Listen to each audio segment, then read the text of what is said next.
In today's video, I'm going to teach you 3 things that you need to know before you hit that trigger. Let's get started.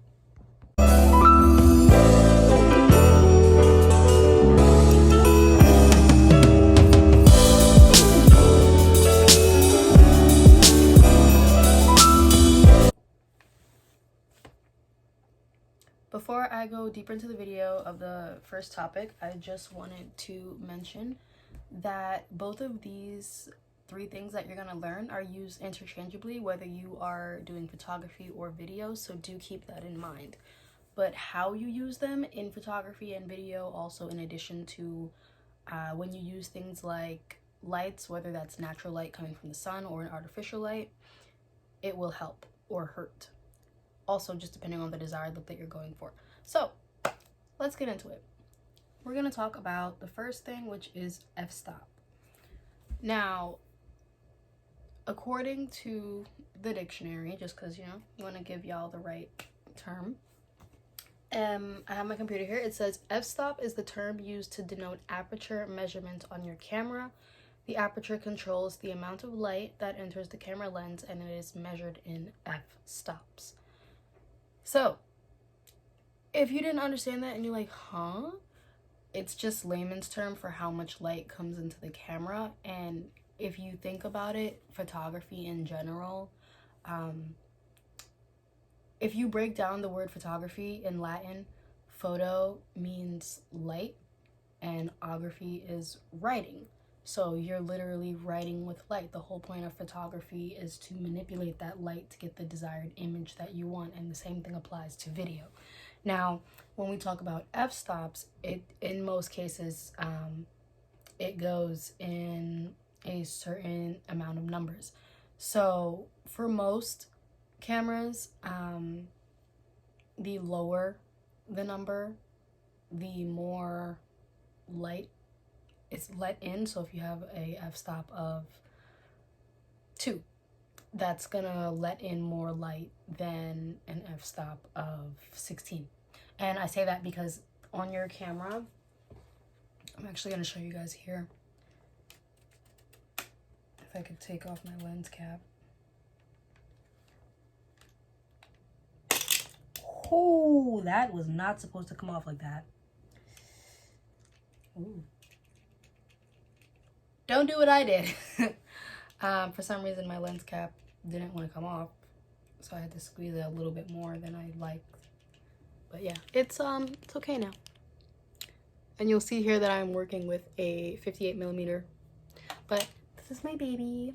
I'm gonna turn it on, even though my battery's dying. So basically, you'll see here on the controls, that little number that says f5.0, that is your f-stop. And if you look on the camera, when I move it,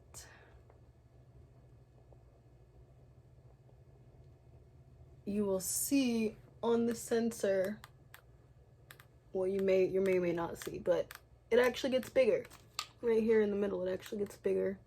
If I raise it, this is at f29. If I lower it, it opens up more. And basically, you want to think of the f-stop as the sunglasses for your lens. So I'm going to show you guys one more time. At an f-stop of 4.5, this is what it looks like. And if I increase it, you're going to see how it kind of blocks off a little bit inside of the lens. Now that we have that covered, the next thing that we are going to cover is your ISO. So ISO is basically the light sensitivity. It basically just helps with the clarity of the image. If you want the textbook definition of that as well, I will let you know.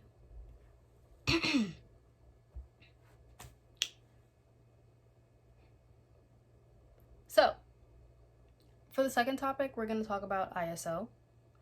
ISO, according to the dictionary, refers to the sensitivity, the signal gain of the camera's sensor. The ISO is one of the 3 elements used to control exposure. The other two are f-stop and shutter speed, which is what we're covering in this video. And with film cameras, well, you don't need to know that one, but basically, according to the dictionary, ISO is a sensitivity to light. And while that does hold true, you do have to keep in mind that if you are doing photography, the best example that I can give you is the higher the ISO, the more grain you will get. Some people also know the term grain as noise. Basically, what that means is the more static that you'll get in your photo. And a good example of that is like if you see vintage photos and how it looks a little bit hazy, that just means that they used a higher ISO. Now, if you have a high ISO in video, that's where it will be very noticeable. And the reason why I say that is because you can have a low ISO of about 200. And well, let's first keep in mind that the lowest ISO, at least that my camera and most cameras can go to, is 100. The highest that it can go to is typically around 1,000.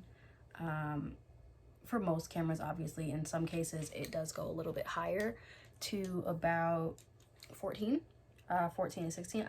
There are a few, I believe, that do go to 2,400, but in most cases it's between 1,000 and like 14.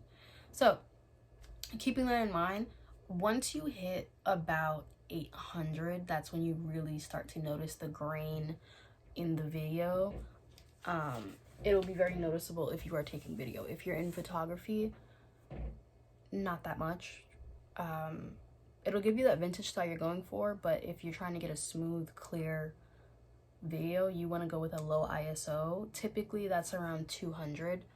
And just keep in mind that your ISO and your shutter speed go hand in hand, which is what we're going to cover next. So think of the ISO as the eyes of the camera because they all work in tandem for the lens, right? So the ISO are the eyes of your camera, whereas your f-stop is your sunglasses that covers the eyes or the ISO, and that allows however much light to come in. So if my eyes are my ISO and my eyes are very sensitive to light, then I want to take my f-stop or my sunglasses to control how much light, comes into my eyes. So I can choose whether I want a darker tint sunglasses to cover my eyes or my ISO. And I could choose either a lighter tint sunglasses to let more light into my eyes. So that is a good, that is the best example that I can give you in layman's terms to understand. So now we're going to move on to the third and final topic, which is shutter speed. Shutter speed is very fun. So I'm just getting the definition here on my laptop. So yeah, I mean, it's very simple. Well, it's simple to me because I know what I'm talking about, but in layman's terms, the shutter speed is just how fast the camera lens opens and closes to take the photo. And a good example I can give of that is if you do track, right? If you do track and field and you want to take a photo of someone running and you want it to be clear, you are going to have a higher shutter speed. So that would be 1/1000th of a second to get that clear image in a very quick, snappy motion, right? But if you have a shutter speed of like 1/20th of a second, it's going to take a longer time to close. So you're allowing motion blur to come into the photo. So motion blur is, that's exactly what it says. It's blur that happens with movement, right? So basically, the textbook definition of shutter speed is the speed at which the shutter of the camera closes. A fast shutter speed creates a shorter exposure, the amount of light the camera takes in, and a slow shutter speed gives the photographer a longer exposure. So basically, the higher the number for shutter speed, the clearer the image. The lower the number, the more blurry the image. And that does introduce motion blur if you have movement in your photo. So if I take a photo at 1/20th of a second, I'm going to have more motion blur than if I take a photo at 1/1000th of a second.